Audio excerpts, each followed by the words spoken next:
Welcome back to Historical Repo, where we explore the stories that shaped our world. Today, we're tackling one of history's greatest questions: why did the Roman Empire fall? Many point their fingers at the so-called barbarian invasions, picturing hordes of warriors storming the gates and bringing a mighty empire to its knees. While those events certainly played a role, they were more like the final tremor that brought down a building already crumbling from the inside. The truth is far more complex and, frankly, more fascinating. The Roman Empire was rotting from within long before the final sack of Rome. It was a slow, creeping decay caused by a cocktail of internal problems that weakened its foundations, making it vulnerable to any external shock. Let's start with the economy.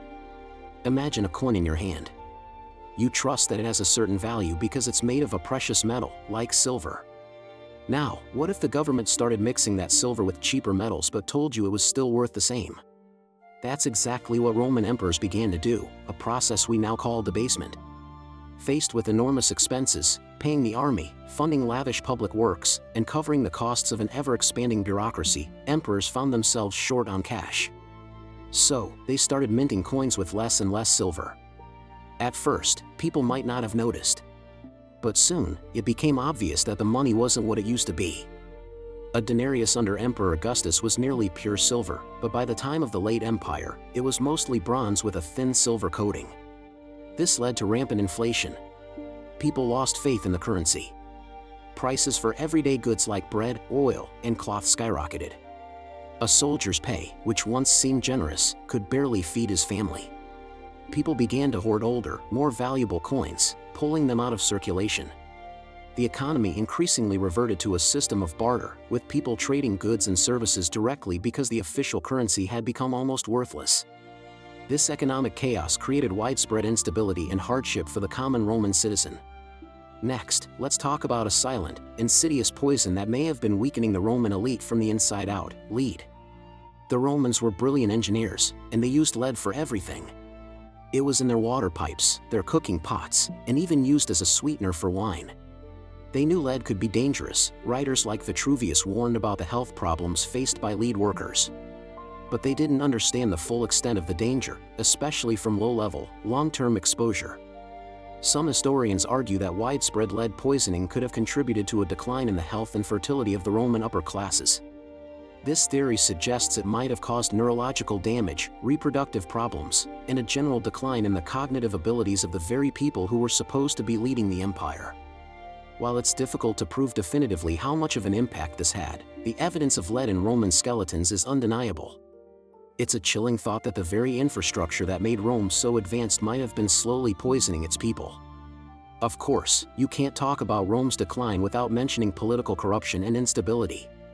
The period known as the crisis of the 3rd century is a perfect example. In just 50 years, Rome saw more than 20 different emperors, most of whom were murdered or killed in battle. Being emperor became the most dangerous job in the world. Ambitious generals would march their legions on Rome, seize power, and then be overthrown by the next ambitious general. The Praetorian Guard, the emperor's own bodyguards, frequently assassinated their leaders and auctioned off the throne to the highest bidder. This constant civil war was devastating. It drained the treasury, pulled soldiers away from the frontiers where they were needed to defend against external threats, and shattered any sense of stability or long-term planning. The political system became a revolving door of power-hungry individuals. Corruption was rampant, with officials enriching themselves at the expense of the state and the people. The government's authority eroded, and citizens began to lose faith in their leaders and institutions. Finally, we have to look at the very structure of the Roman economy and society, its heavy reliance on slave labor. For centuries, Rome's conquests provided a steady stream of enslaved people who worked the large agricultural estates, known as latifundia, and performed countless other jobs. This system, however, had a critical flaw. It stifled technological innovation. Why invent a new, more efficient farming tool when you have an endless supply of free labor to do the work? This left the Roman economy stagnant. When the empire stopped expanding in the 2nd century, the supply of new captives dwindled. The cost of enslaved people went up, and the large estates that fed the empire became less profitable. This created a labor crisis. The reliance on slave labor also created a massive gap between the incredibly wealthy elite and the impoverished masses. Small farmers couldn't compete with the giant, slave-powered estates, and were often forced to sell their land and flock to the cities, particularly Rome, in search of work. These landless poor became a volatile urban mob, dependent on the state for bread and circuses, free grain and entertainment, to keep them from rioting. This was a huge drain on the state's resources and a source of constant social tension. So when you put it all together, crippling inflation, potential lead poisoning, endemic political corruption, and an unsustainable economic model based on slave labor, you see an empire that was profoundly sick. It was weakened, divided, and exhausted.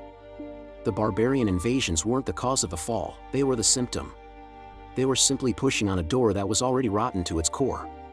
The real reasons for Rome's collapse were homegrown, a slow and tragic unraveling that took place over centuries. Thanks for joining us on Historical Repo. If you found this journey into the past insightful, please consider subscribing and hitting the notification bell so you don't miss our next exploration.